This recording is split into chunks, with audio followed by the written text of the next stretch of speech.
su bai kai yakin wani sunan Muhammad mana wani dan yi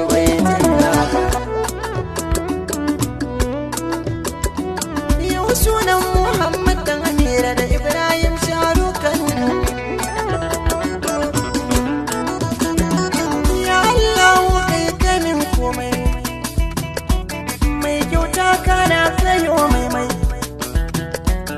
darajar wanda ka ba komai ka sa jaririn tafarki na annabi Muhammadu.